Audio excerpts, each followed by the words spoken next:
स्थानीय तहका उम्मेद्वारको घर दैलो अभियानसँगै चुलियो चुनावी चहल पहल। कान्तिपुर समाचारमा आज चुनाव प्रचारको फेरिदो शैली। पहिलो पटक मतदानमा सहभागी हुँदै गरेका युवा मतदातामा प्रतिनिधि छान्न थपिएको जिम्मेवारी र उत्साह। नेपाल प्रहरीको नयाँ महानिरीक्षकमा वरियता मिचेर सुदूरपश्चिमका धीरज प्रताप सिंह नियुक्त। यसका साथै नेपालमा श्रमिकको अवस्था कस्तो छ देखाउनेछौँ। इन्टरनेट प्रदायक कम्पनीको माग र धम्कीका समाचार पनि हामीसँग छन्। अन्तर्राष्ट्रियमा रुस युक्रेन युद्ध अपडेट र खेलकुदमा नेपाल जिम्बाब्वेसँग पराजित भएको छ। नमस्कार, अब मुख्य समाचार। चुनाव नजिकिँदै गर्दा मतदाता रिझाउन उम्मेद्वारलाई भ्याइ नभ्याइ, प्रचार प्रसारका लागि घर दैलो र सामाजिक सञ्जालमा जोड, आयोगको हतारोले 7 लाख मतपत्र दोहोर्याएर छापिँदै। 40 लाखभन्दा बढी श्रमिक सामाजिक सुरक्षा कोष बाहिरै, रोजगारदाता र दलहरूको अनिच्छाले मजदुर अधिकार नारामा सीमित। कागजी नाराहरू चाहिँ तल्लो लेभलको कार्यान्वयन तहमा ल्यायो भने चाहिँ हामी जस्तो श्रमजीवी वर्गले साँच्चै नै विकास र समृद्धिको महसुस गर्न सकिन्छ। 1 अर्बभन्दा बढी बक्यौता तिर्ने विषयमा इन्टरनेट सेवा प्रदायक र सञ्चार मन्त्रालयबीच विवाद। तिर्नै नपर्ने पैसा असुल्न खोजेको भन्दै व्यवसायले दिए इन्टरनेट सेवा नै बन्द गर्ने धम्की। रुसी सेनाको आक्रमणबाट युक्रेन स्थित ओडेसाको विमानस्थल ध्वस्त। मारियोपोलमा फँसेका 42 जना युक्रेनीको उद्धार। अमेरिकी सभामुख न्यान्सी पेलोसी किएभमा। र जिम्बाब्वे ए विरुद्धको पहिलो टी20 खेलमा नेपाल 6 विकेटले पराजित। सिरिजमा पाहुना टोली 1-0 ले अघि। दोस्रो खेल भोलि।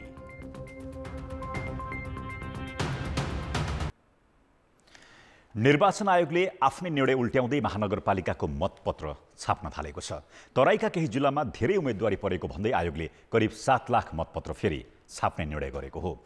आज आयोजित पत्रकार सम्मेलनमा आयोगले 6 महानगर र भक्तपुरका 4 नगरपालिकाको मतपत्र छपाईको काम सुरु भएको जनाएको छ। आयोगले यसअघि महानगरमा उम्मेदवारी दिएको पदमा मात्र चुनाव चिन्ह रहने बताएको थियो। तर अहिले फेरि एउटा दलले 1 जना उम्मेदवार उठाएर पनि 7वटा चुनाव चिन्ह रहने व्यवस्था गरेको छ। प्रमुखमा दिएको छैन, उपप्रमुखमा दिएको छैन, वडा अध्यक्षमा दिएको छैन, तर कुनै एउटा वडाको कुनै एउटा सदस्यमा दियो भने त्यो दलको निर्वाचन चिन्ह लहर किनभने लहर त पुरै एउटा 7वटा निर्वाचन चिन्ह हुन्छ एउटा लहरमा, त्यो चाहिँ हुन सक्छ। तराईका केही नगरपालिकामा अनुमानभन्दा बढी स्वतन्त्र उम्मेद्वारको मनोनयन परेको भन्दै आयोगले फेरि मतपत्र छाप्नु परेको जनाएको छ। करिब 7 लाखसम्म मतपत्र छाप्नु परे पनि तोकिएकै समयमा मतदान स्थल पुर्याउने आयोगको भनाइ छ। पहाडी जिल्लामा, हिमाली जिल्लामा यो समस्या देखिया छैन। अब मतपत्रहरू हामीले 22-23 गतेसम्म पुर्याउँदाखेरि पनि हामी कम्फर्टेबली म्यानेज गर्न सक्छौँ। त्यसो भए हुनाले यसमा कुनै आयोगलाई अप्ठ्यारो छैन मतपत्र छापेर ती ठाउँहरूमा पुनः पुर्याउनका लागि। त्यो पालिकाका आधारमा मत सङ्ख्या अनुमान गर्ने हो। मत सङ्ख्या भन्न सक्ने अवस्था रहेन। त्यो यो बढीमा 5-7 लाख मतपत्रको हुनसक्छ। यो एउटा प्रारम्भिक अनुमान मात्रै हो। आयोगले सामाजिक सञ्जालको प्रयोगमा कडाई गर्ने नीति लिएको भए पनि कारबाही के गर्ने भन्नेबारे प्रश्न पारेको छैन। आयोगले सामाजिक सञ्जालबाट हुने मिथ्या सूचना, दुष्प्रचार र द्वेषपूर्ण अभिव्यक्ति र निर्वाचन आचार संहिताको उल्लङ्घन भए लिखित मौखिक उजुरी दिन आग्रह गरेको छ। स्थानीय तह निर्वाचनका लागि दल र स्वतन्त्र उम्मेद्वारहरूको चुनावी प्रचार प्रसार आजदेखि सुरु भएको छ। हिजो चुनाव चिन्ह पाएपछि उनीहरूले आफ्नो प्रचारका लागि घर दैलो सुरु गरेका हुन्। रमाइलो त के भने प्रचार प्रसारका शैली यसपटक निकै फेरिएको छ। पहिले जस्तो पोस्टर, पम्पलेट, ब्यानर तथा भित्ते लेखनलाई भन्दा राजनैतिक दल तथा स्वतन्त्र उम्मेद्वारले सामाजिक सञ्जाललाई चुनाव प्रचारको गतिलो माध्यम बनाएका छन्। निर्वाचनमा आफू र आफ्नो पार्टीलाई जिताउन दल र स्वतन्त्र उम्मेद्वार यति बेला घर दैलो कार्यक्रममा छन्। महानगरदेखि पालिका हुँदै वडासम्मका मतदाता कहाँ पुगेर दल र स्वतन्त्र उम्मेद्वारहरू मत मागिरहेका छन्। तर उनीहरूको प्रचारको शैली भिन्न छ। अधिकांश दल र उम्मेद्वारले यसपटक पोस्टर, पम्पलेट, ब्यानर तथा भित्ते लेखनलाई प्राथमिकतामा राखेका छैनन्। पहिलाको जस्तो एकदम पर्चा, पोस्टर, यो प्रिन्टेड मेटेरियलहरू त्यो चाहिँ अब यसपाल हामी एकदमै न्यून गर्छौँ। मतदाताको हातमा स्मार्टफोन र इन्टरनेटको सहज पहुँचका कारण युट्युब, ट्विटर, फेसबुक, टिकटक जस्ता सामाजिक सञ्जाललाई दल तथा उम्मेदवारले चुनावी प्रचारको प्रमुख माध्यम बनाएका हुन्। कतिपय ठाउँमा हाम्रा उम्मेदवारहरूले आफ्नो घोषणापत्र पनि तयार गर्नुभएको छ। केन्द्रीय घोषणापत्र साथसाथै स्थानीय घोषणापत्रहरू पनि हामीले प्रकाशित गरेका छौँ। निर्वाचन आचार संहिताले भित्ते लेखन, टी-सर्ट, क्याप जस्ता सामग्रीमा चुनावी प्रचार गर्न रोक लगाएको छ। निर्वाचन आचार संहितामा आयोगले कडाई गरेकै कारण पनि उम्मेदवारहरूले सामाजिक सञ्जालको प्रयोग बढाएका हुन्। कति दल र उम्मेदवारहरू त प्राविधिक टिम नै बनाएर प्रचार प्रसारमा जुटेका छन्। हामी सामान्यतया फेसबुक र ट्विटर जस्ता सामाजिक सञ्जालमा बढी भर परिरहेका छौँ। युट्युब र टिकटकमा भर परिरहेका छौँ। त्यसकारणले गर्दा प्रचार बढी अहिले सामाजिक सञ्जाल मार्फत जान्छ होला। किनभने अब पोस्टर प्रचार जस्ता कुराहरू हाम्रो आचार संहिता विपरीत छन्। ठुला सभाहरू पनि हामी त्यही धेरै ध्यान दिन खोजिरहेका छैनौँ। निर्वाचन आयोगको मापदण्ड अनुसार हामी गइरहेका छौँ। घर दैलो अभियान चालेका छौँ। निर्वाचनको मिति नजिकिँदै गर्दा राजनीतिक दल तथा उम्मेदवारहरूले प्रचार प्रसारलाई तीव्र पारेका छन्। ठुला आमसभा र र्याली भन्दा पनि सामाजिक सञ्जालकै प्रयोग गरेर उनीहरूले जनतालाई आफ्ना मुद्दा बुझाइरहेका छन्। कान्तिपुर समाचारका लागि जिल्ला सहकर्मी र क्यामेरामा पशुपति बुढाथोकीका साथ पर्वतराज घिमिरे, काठमाडौँ। झापा एमाले अध्यक्ष केपी शर्मा ओली र राप्रपा अध्यक्ष राजेन्द्र लिङ्गदेनको गृह जिल्ला हो। यसै गरी कांग्रेसका गृहमन्त्री विश्वप्रकाश शर्मा तथा नेता कृष्ण प्रसाद सिटौलाको जिल्ला समेत हो झापा। झापामा स्थानीय तह निर्वाचनका लागि बहुरङ्गी तालमेल देखिएको छ। केही गणतन्त्रवादी र राजतन्त्रवादी चुनावी तालमेलमा छन् त कतै सत्ता र प्रतिपक्ष एउटै कितामा उभिएका छन्। झापाको दमक नगरपालिकामा 10 वटा वडा छन्। गत स्थानीय निर्वाचनमा 2 वडाध्यक्ष राप्रपा बाहेक प्रमुख र उपप्रमुख सहित अन्य वडामा एमाले विजय भएको थियो। उपप्रमुख गीता अधिकारी एमालेबाट अहिले प्रमुख पदमा उम्मेदवार छिन्। हाम्रो पार्टी नेकपा एमाले नै गर्छ भन्ने कुरा यहाँको आम स्थानीय नगरवासी दाजुभाइ दिदीबहिनी बुझिसक्नु भएको छ। एमालेको वर्चस्व तोड्न राप्रपालाई प्रमुख पद दिन काङ्ग्रेस र माओवादी तयार भएका छन्। राप्रपाले प्रमुख र 2 वडाध्यक्ष, काङ्ग्रेसले उपप्रमुख र 4 वडाध्यक्ष, माओवादीले 4 वडाध्यक्ष पद लिने सहमति बनेको छ। स्थानीय आवश्यकताको आधारमा तालमेल गरिएको स्थानीय नेताको भनाइ छ। गठबन्धन दल मात्र नभएर यहाँको आवश्यकतालाई हेरेर राप्रपा लगायतका दलहरूसँग तालमेल समेत गरेर जानुपर्ने परिस्थिति सिर्जना भयो। मुलुककै सबैभन्दा होचो भूभाग रहेको कचनकौल गाउँपालिकामा गत निर्वाचनमा राप्रपाले बहुमत प्राप्त गरेको थियो। यहाँ राप्रपा विरुद्ध सत्ता पक्ष काङ्ग्रेस र विपक्ष एमाले आन्तरिक चुनावी तालमेल गरेका छन्। काङ्ग्रेसले अध्यक्ष र एमाले उपाध्यक्ष पद लिने सहमति भएको छ। एमाले अध्यक्ष पदबाट मनोनयन फिर्ता गरेको छ भने काङ्ग्रेसले उपाध्यक्ष पदको मनोनयन फिर्ता गरेको छ।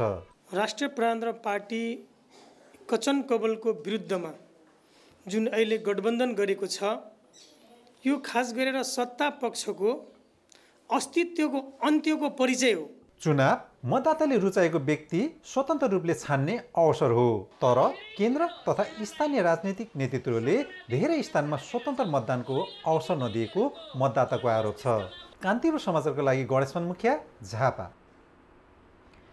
राजनीतिक दल र उम्मेदवारहरू आफ्ना योजना र बाचा सहित मतदातालाई मनाउन व्यस्त छन्। त्यसैमा मिसिएको छ नेत्र विक्रम चन्द नेतृत्वको नेपाल कम्युनिस्ट पार्टी। स्थानीय निर्वाचनलाई आंशिक उपयोग गर्ने नीति लिएको नेकपाले दल दर्ता भने गरेन, तर नेता कार्यकर्तालाई स्वतन्त्र उम्मेदवार बनाएको छ। चुनावमा जाने कि नजाने विवादले पार्टी नै विभाजनको संघारमा पुगेको नेकपाले वैशाख 30 गतेको निर्वाचनलाई कसरी उपयोग गर्दैछ त? चन्द नेतृत्वको नेपाल कम्युनिस्ट पार्टीले काठमाडौँ र पोखरा महानगरपालिका तथा बुटवल र दाङ उपमहानगरपालिकामा उम्मेदवारी दिएको छ। अरू 28 नगरपालिकाको प्रमुख र 30 उपप्रमुख, 42 गाउँपालिकाको अध्यक्ष र 45 उपाध्यक्षमा उसका उम्मेदवार स्थानीय तहको निर्वाचनमा उठेका छन्। 753 पालिकाका 35,200 भन्दा बढी पदका लागि 150 वडाध्यक्ष र वडा सदस्यसहित कुल 800 हाराहारी पदमा नेकपाका उम्मेदवार छन्। ती सबै स्वतन्त्र हुन्। स्वतन्त्र, राष्ट्रवादी, देशभक्त, एमसीसी विरोधी, एउटा चाहिँ सच्चा वामपन्थी, क्रान्तिकारी पङ्क्तिबाट जो उम्मेदवारहरू चाहिँ देशव्यापी रूपमा उठेको छ र त्यसलाई हाम्रो पार्टीको तर्फबाट समर्थन हुने कुरा भयो। त्यस प्रकारका उम्मेदवारहरूलाई पार्टीको तर्फबाट चाहिँ एउटा नैतिक समर्थन र सहयोग गर्नको लागि जनतालाई अपिल गर्नुभएको छ र हाम्रो पार्टीले पनि देशव्यापी रूपमा त्यस प्रकारका उम्मेदवारहरूलाई विजय गराउनको लागि पहल प्रयत्न गर्ने कुरा भयो चाहिँ। चुनावमा जाने कि नजाने भन्ने विवादले अहिले पार्टी विभाजनको मुखमा छ। चैत्रमा 11 दिन बसेको केन्द्रीय कमिटी बैठक चुनावमा सहभागी हुने कि नहुने भन्ने विवादले विग्रहतिर लागेको हो। चुनावमा भाग लिने वैधानिक बाटो खोज्दै नेकपाका नेताहरू निर्वाचन आयोग र सत्तारूढ दलसँग बारम्बार छलफलमा थिए। तर विवाद चुलिएपछि समय मात्रै गुज्रिएन महासचिव चन्दले दुई नेता धर्मेन्द्र बास्तोला र हेमन्त प्रकाश ओलीलाई पार्टीबाट निष्कासन नै गरे। एउटै पार्टी छ अहिले हैन र हाम्रो चाहना के छ भने एउटै पार्टी होस् भन्ने पनि छ। अब हामी त्यो हाम्रो ओरिजिनल पार्टी चाहिँ हामीसँगै छ, किनभने बहुमतको म्यान्डेट भनौँ वैचारिक बहुमत इडियोलोजिकल सुप्रिमेसी भनेको छ। हामीले विचारको श्रेष्ठताका हिसाबले बहुमत हामीसँग छ। आन्तरिक विवाद र दलविहीन उम्मेदवार हुँदा चुनावमा उसले कस्तो उपस्थिति जनाउँछ त्यो त परिणामले देखाउनेछ। तर नेकपाले विद्रोह छाडेर निर्वाचनको जनमतलाई स्वीकार्नुलाई भने धेरैले सकारात्मक ठानेका छन्। कान्तिपुर समाचारका लागि क्यामेरामा रूपक कैरालाको साथमा अवतार राई, काठमाडौँ। सरकारले संसदको बर्खे अधिवेशन बोलाउने तयारी गरेको छ। प्रधानमन्त्री शेरबहादुर देउबा र सभामुख अग्नि सापकोटा बीच आज भएको भेटवार्तामा स्थानीय तहको निर्वाचन अघि नै संसदको अधिवेशन बोलाउने बारे कुराकानी भएको हो। तर बैठक भने चुनावपछि बस्ने तयारी गरिएको संसद सचिवालयले जनाएको छ। भेटमा आर्थिक वर्ष 2079-80 को वार्षिक नीति तथा कार्यक्रम लगायतका विषयमा छलफल भएको थियो। सरकारले नेपाल प्रहरी र सशस्त्र प्रहरी बलको नयाँ प्रमुख नियुक्त गरेको छ। आज बसेको मन्त्री परिषद बैठकले नेपाल प्रहरीको 29औं महानिरीक्षकमा धीरज प्रताप सिंह र सशस्त्र प्रहरी बलको 12औं महानिरीक्षकमा राजु अर्याललाई नियुक्त गरेको हो। 2049 साल चैत 12 गते निरीक्षकबाट नेपाल प्रहरीमा प्रवेश गरेका सिंहले करिब 10 महिना प्रमुखको पद सम्हाल्नेछन्। हालका महानिरीक्षक शैलेश थापासहित 19 उच्च अधिकृतले आज नै एकसाथ अवकाश पाएका छन्। 16 महिना अघि बढुवा भएका 1 नम्बर एआइजी विश्वराज पोखरेल र 10 महिना अघिका एआइजी सहकुल थापालाई पछि पार्दै सरकारले 1 महिना अघि मात्रै एआइजी भएका सिंहलाई आइजिपीमा नियुक्त गरेको हो। नवनियुक्त महानिरीक्षक सिंहले डिएसपी हुँदा नुवाकोट, दोलखा र गोर्खा जिल्लामा बसे। त्यस्तै एसपी हुँदा उनले दाङ र पर्साको नेतृत्व गरे। आफूभन्दा झण्डै 1.5 वर्ष कनिष्ठ अधिकृत सिंहलाई सरकारले प्रहरीको नेतृत्व दिएपछि विश्वराज पोखरेलले असन्तुष्टि जनाएका छन्। त्यसो त प्रहरीभित्र वरियता मिचेर र नियम बदलेर नेतृत्व दिएको यो पहिलो घटना होइन। 2073 सालमा पनि वरियता मिचेर महानिरीक्षक बनाएको भन्दै नवराज सिलवाल अदालत गएका थिए। 2049 सालमा तत्कालीन महानिरीक्षक रत्न शमशेर राणालाई 30 वर्ष सेवावधि लगाएर हटाएको सरकारले लगत्तै आएका मोतीलाल बोहराका लागि भने फेरि 32 वर्ष सेवावधि बनाइएको थियो। त्यसो त वामदेव गौतम गृहमन्त्री हुँदा पनि आइजिपी अच्युत कृष्ण खरेललाई राष्ट्रिय अनुसन्धान विभागमा पठाएर ध्रुव बहादुर प्रधानलाई ल्याएका थिए। सरकारको त्यो निर्णयलाई अदालतले उल्ट्याइदिएको थियो। यता सशस्त्र प्रहरी बलमा पनि महानिरीक्षक पुष्पराम केसीले अवकाश पाएसँगै राजु अर्याल नियुक्त भएका छन्। यसअघि नै एआइजीमा बढुवा भएका राजु अर्याल सशस्त्र नेतृत्वको एकल दावेदार थिए। नवनियुक्त महानिरीक्षक अर्यालले 4 वर्षको सशस्त्रको नेतृत्व सम्हाल्नेछन्। 30 वर्ष सेवा अवधि सकेर अवकाशमा जान लागेका प्रहरी महानिरीक्षक शैलेश थापा छेत्री र केसीलाई गृहमन्त्री बालकृष्ण खाँडले विदाई गरेका छन्। असङ्गठित क्षेत्रका 25 लाख श्रमिक मात्र होइन, सङ्गठित क्षेत्रमा काम गर्ने 18 लाख श्रमिकलाई सामाजिक सुरक्षाका छाताभित्र ल्याउने सरकारको प्रयास प्रभावकारी हुन सकेको छैन। 3 वर्ष अघि स्थापना भएको सामाजिक सुरक्षा कोषमा अहिलेसम्म करिब 3.5 लाख श्रमिक मात्र सूचीकृत भएका छन्। कोषको दायरामा आउनुपर्ने उद्योग प्रतिष्ठान 4 लाखको सङ्ख्यामा भए पनि अहिलेसम्म 17,000 मात्रै सूचीकरण भएका छन्। सामाजिक सुरक्षामा कार्यक्रमले गति लिन नसक्दा औपचारिक र अनौपचारिक क्षेत्रका श्रमिक अधिकारबाट विमुख हुनु परेको छ। चाहिँ के छ भने औपचारिक श्रमको दायरामा आउन सकेका छैन अथवा राज्यको कानुनले चिन्दैन। श्रम त गरिरहेका छन् तर राज्यको कानुनले संविधानले श्रम कानुनले चिन्दैन। हामी के देखिरहेका छौँ भने समय सापेक्ष यो योगदानमा आधारित सामाजिक सुरक्षालाई पनि हामीले अब समय सापेक्ष सुधार पनि गर्नुपर्छ।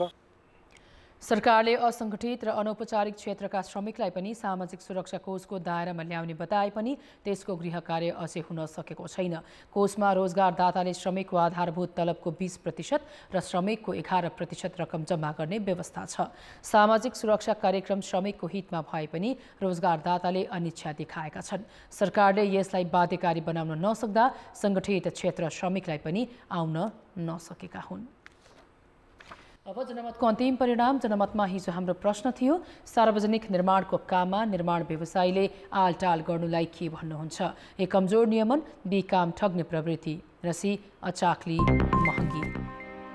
जनमतको अन्तिम परिणाम यस्तो छ, एक कमजोर नियमनमा 33%, बी काम ठग्ने प्रवृत्तिमा 56% र सी अचाक्ली महँगीमा 11% मत प्राप्त भएको छ। अब आजको प्रश्न।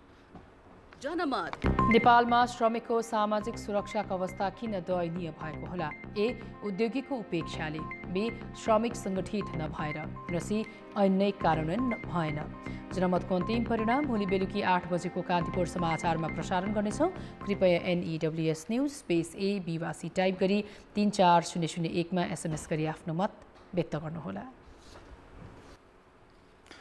आज मे 1 अर्थात् अन्तर्राष्ट्रिय मजदुर दिवस। अहिले देशभर 1 करोड 35 लाख मजदुर रहेको तथ्याङ्क छ।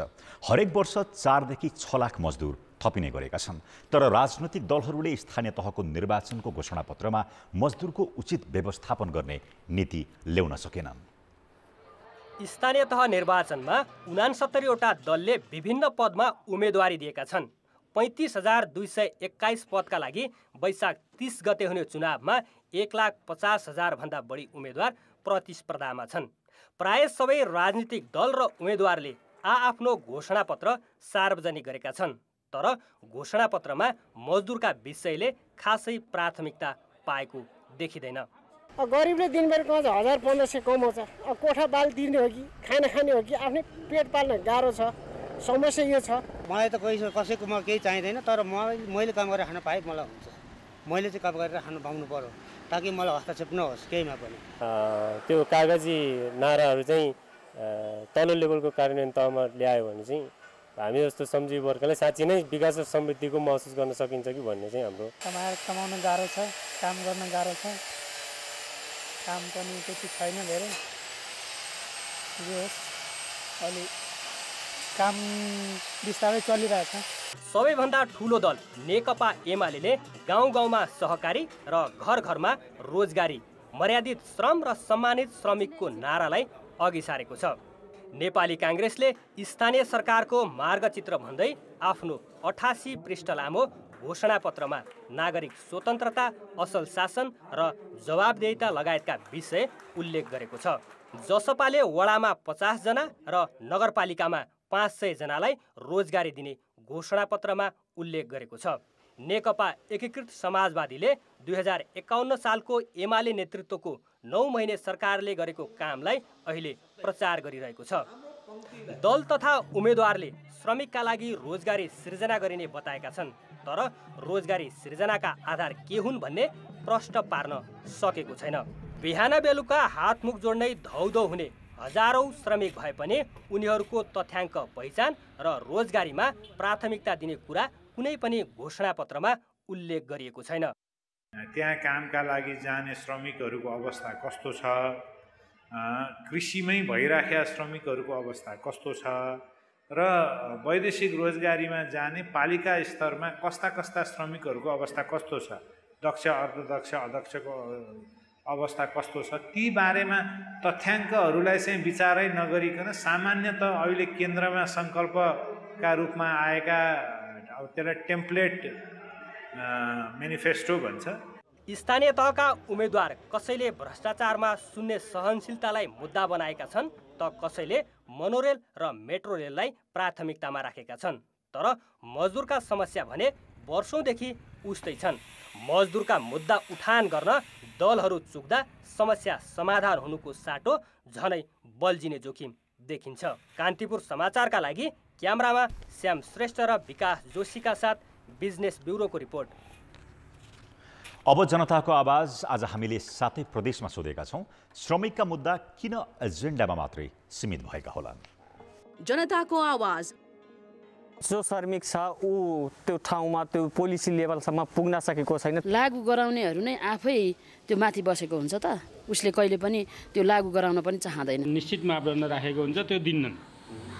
त्यो नदिनु भनेकै भ्रष्टाचार हो। कुराहरू अगाडि हामीले पुर्याए पनि तर हाम्रो कुरा सुनिदिने, राज्यले सुनिदिने कोही पनि छैन। आफू सरकारमा गएपछि त्यो मुद्दा बिर्सिन्छन्। मजदुर भन्दा पनि अब हुने खाने र नेताकै पेट भरिन्न। राजनीतिक कर्मीले निर्णय गर्ने होस् श्रमिकहरूको पोजिसन के हुन्छ। चुनावको बेलामा नेताहरूले भोट लिनको लागि मात्र यसलाई माथि उछाल्ने काम गर्छ। भोट ब्याङ्कलाई आफूतिर आकर्षित गर्नको लागि एजेन्डा बनाउँछन्। गर्नेलाई प्रोत्साहन र नगर्नेहरूलाई दण्ड दिएर नै अगाडि बढ्नुपर्छ। कोही भाडा नभएर हिँडिरहेछन्, कोही खान पाएन भनेर भनेछन्, त्यसको खोज निकाल्ने त्यो निकायको हो त नि। राज्यमा हाम्रो गतिलो नै छैन भने चाहिँ हामीले कसरी अगाडि बढ्ने? हाम्रो दुःख यही छ। निरीक्षण गर्दै हिँड्ने भने बलियो हुन्थ्यो होला है। एजेन्डाहरू त सबै नेताहरूले बनाउँछ, तर मात्र आफ्नो स्वार्थ पुरा गर्नको लागि त्यसो गर्छु त्यसो गर्छु भन्छ, जनतालाई मक्क पार्छ अनि गर्ने कुरो गर्दैन। कुर्सीमा बसिएपछि उसको नस नातो को छ के छ आफ्नोलाई हुन्छ, अरू जनतालाई हुँदैन। गाउँ स्तरसम्म त्यो कार्यक्रम नै आइपुग्दैन। आफ्नै छोरा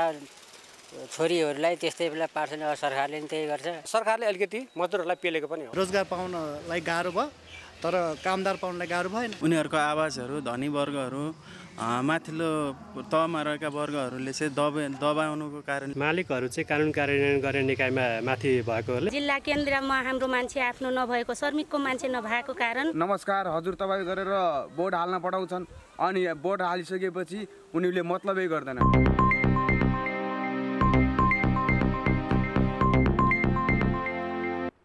वर्षा र सहकालका देवता रातो मचिन्द्रनाथको आज रथारोहण गरिएको छ। वैशाख शुक्ल प्रतिपदाबाट सुरु हुने यो उपत्यकाकै सबैभन्दा लामो जात्रा आजबाट सुरु भएको हो। यो जात्रा करिब 2 महिनासम्म चल्दछ। ललितपुरको पुलचोकमा आज साँझ 6:30 बजे मचिन्द्रनाथलाई रथमा राखिएको हो। देवतालाई रथारोहण गरेको 4 दिनपछि रातो मचिन्द्रनाथको रथ तान्ने प्रचलन छ। रथलाई जात्रा अवधिभर ललितपुरको टोल टोलमा घुमाइन्छ भने सर्वसाधारणहरूले आफन्त बोलाएर भोज गरी जात्रा मनाउने गर्छन्। यो जात्रा पाटनको सबैभन्दा महत्त्वपूर्ण तथा उपत्यकाकै सबैभन्दा लामो जात्रा हो। असारमा तिथि अनुसार जाउला खेलमा भोटो देखाएपछि खटमा राखेर बुङमती लाने र जात्रा समापन गर्ने प्रचलन रहेको छ। अर्थ र विकास। चुनाव नजिकिँदै गर्दा दल र उम्मेद्वारको प्रचार प्रसारले सामाजिक सञ्जाल रङ्गिएका छन्। तर यही चुनावी चटारोकै बेला इन्टरनेट सेवा प्रदायक कम्पनीहरूले भने सेवा बन्द गर्ने धम्की दिएका छन्। चुनावको मुखमा सञ्चार मन्त्रालय र इन्टरनेट सेवा प्रदायक बीच बक्यौदा विवाद अल्झिएको छ। सरकारले 1 अर्ब 22 करोड रुपियाँ बक्यौदा व्यवसायले तिर्नु भनिरहेको छ।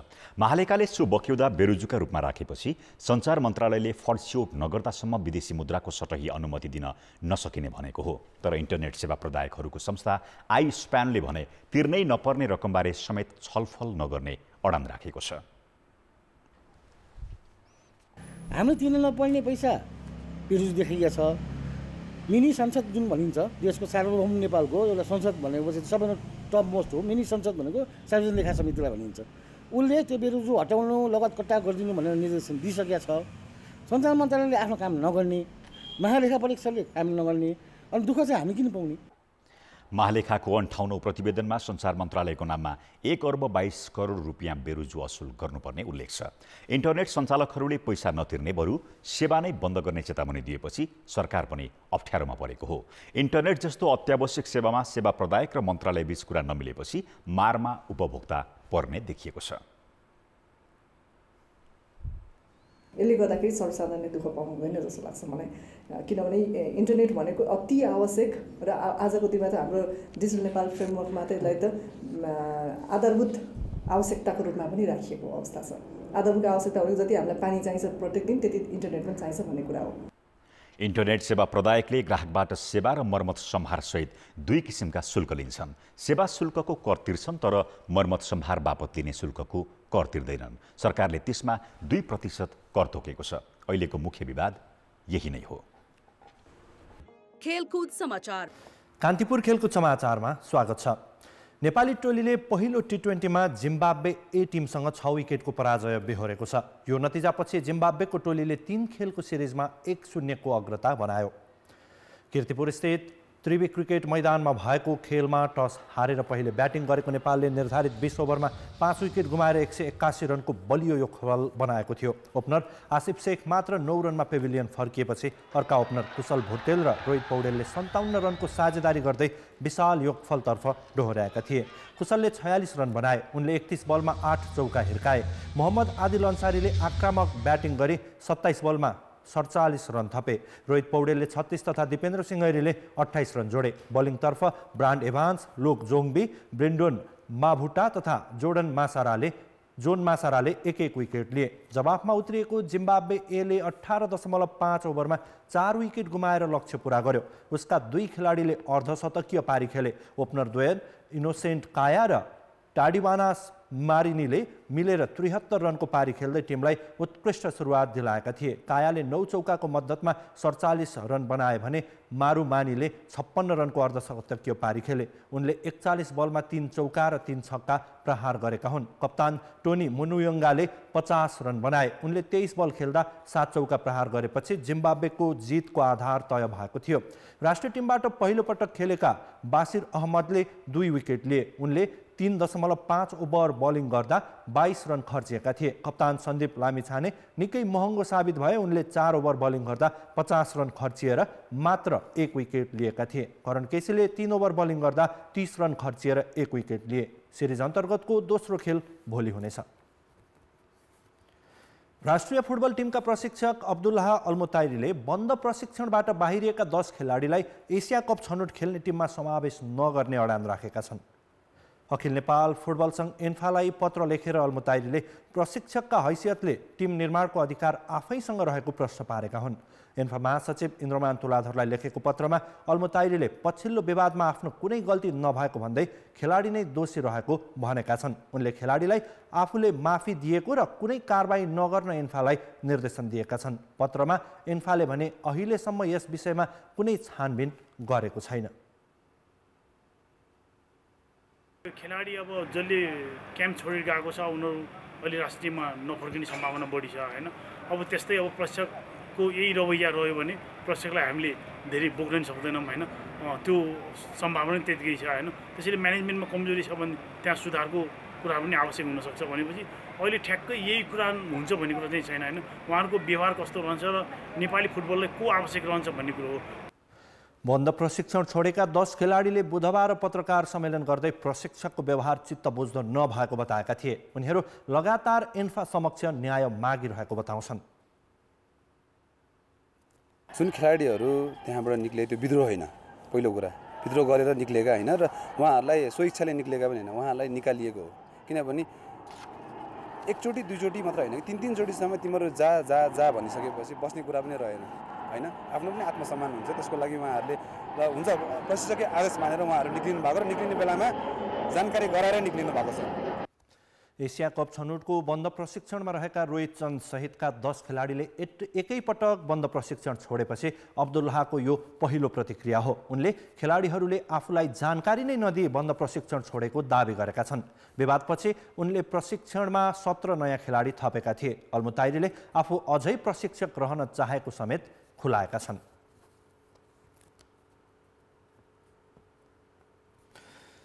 त्रिभुवन आर्मी क्लबले 6औं एनभिए लिग भलिबलमा विजयी सुरुवात गरेको छ। पुरुषतर्फ त्रिपुरेश्वर स्थित राष्ट्रिय खेलकुद परिषदको कभर्ड हलमा भएको उद्घाटन खेलमा आर्मीले अर्को विभागीय टिम एपीएफ क्लबलाई 3-0 को सोझो सेटले हराएको हो। आर्मीले एपीएफलाई पहिलो सेट 25-23, दोस्रोमा 25-18 तथा तेस्रो सेटमा 25-22 ले पराजित गर्यो। आजै भएको अर्को खेलमा विभागीय टिम नेपाल पुलिस क्लबले गलकोट स्पोर्ट्स क्लबलाई 25-15, 25-17 र 25-22 को सोझो सेटले नै पाखा लगायो। यस्तै गण्डकी प्रदेशले ढोडपाटन स्पोर्ट्स क्लबमाथि 3-1 को सेटमा जित हात पार्यो। वैशाख 18 देखि 24 गतेसम्म सञ्चालन हुने प्रतियोगितामा पुरुषतर्फ 7 तथा महिलातर्फ 3 विभागीय सहित 5 टिमको सहभागिता रहेको छ। खेलकुद समाचार अहिलेलाई यति नै। अब मौसम।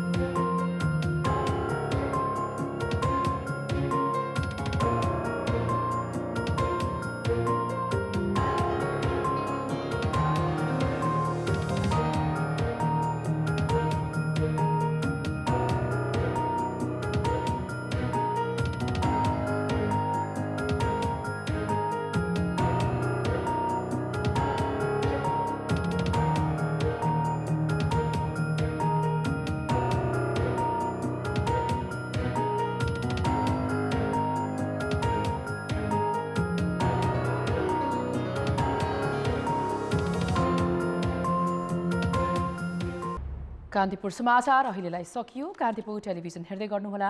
नमस्कार।